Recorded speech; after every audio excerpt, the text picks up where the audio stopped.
Monsieur l'Ambassadeur, merci. We now have the pleasure to introduce Her Excellency Mrs. Vilma Kathleen McNish, Ambassador and Extraordinary and Plenipotentiary Permanent Delegate of Jamaica to UNESCO. Thank you very much, Ambassador.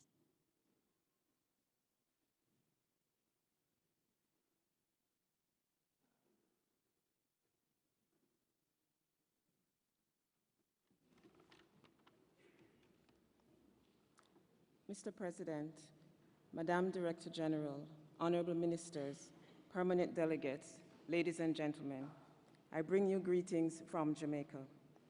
Mr. President, I offer sincere congratulations on your election as President of the 38th session of the General Conference of UNESCO. You are assured of Jamaica's full support and cooperation during your tenure. To the President of the Executive Board, we are deeply grateful for your diligent stewardship over the last biennium. To you, Madam Director General, I extend the Government of Jamaica's commendation on your astute leadership of UNESCO amidst the unprecedented challenges facing the organization. You have been steadfast and resolute in your efforts to steer the organization despite the financial difficulties. We applaud your tenacity and resolve on behalf of UNESCO to respond to the complex humanitarian crises and cultural tragedies that have resulted from violent extremism and religious intolerance manifested so acutely in the wanton destruction of World Heritage Sites in Iraq, Syria, and elsewhere. We are squarely behind your United for Heritage campaign. I take this opportunity to welcome our sister Caribbean island, Montserrat, as an associate member of UNESCO. You can count on Jamaica's support and collaboration.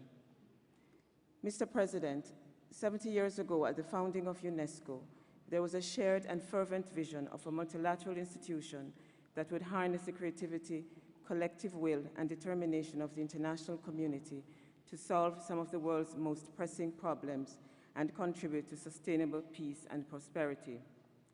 That vision remains as relevant today as it was 7 decades ago. Now more than ever, UNESCO is playing an increasingly defining role in pursuit of a more diversified, dynamic, and inclusive global agenda. This milestone in UNESCO's history occurs at a crucial moment for the international community. It coincides with the international efforts to chart a new global agenda for sustainable development and to reach a legally binding consensus on climate change. The global effort to elaborate an inclusive post-2015 development agenda is a poignant reminder of our capacities as humans for compassion which transcends national boundaries. This humanistic approach resonates with the millions of people who sadly still live in extreme poverty or are otherwise marginalized by inequities in global progress and prosperity, with those marginalized by religious intolerance, xenophobia, and gender inequality.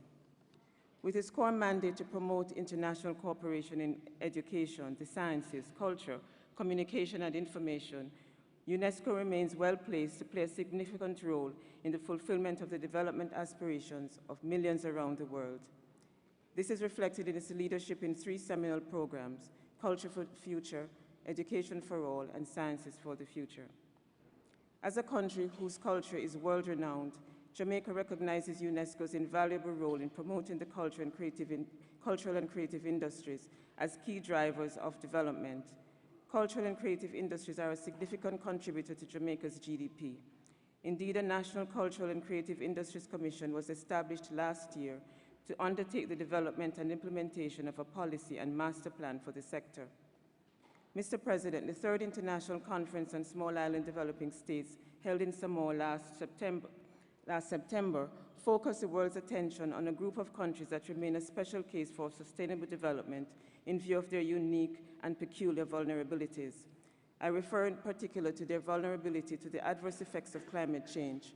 Perhaps more than any other countries, SIDS have a vested interest in a legally binding agreement emanating from COP21 in Paris later this year, an agreement that includes innovative and sustainable climate change financing that will enable our countries, as well as our development partners, such as UNESCO, to continue their efforts to boost climate education, as well as build capacity for adaptation and mitigation.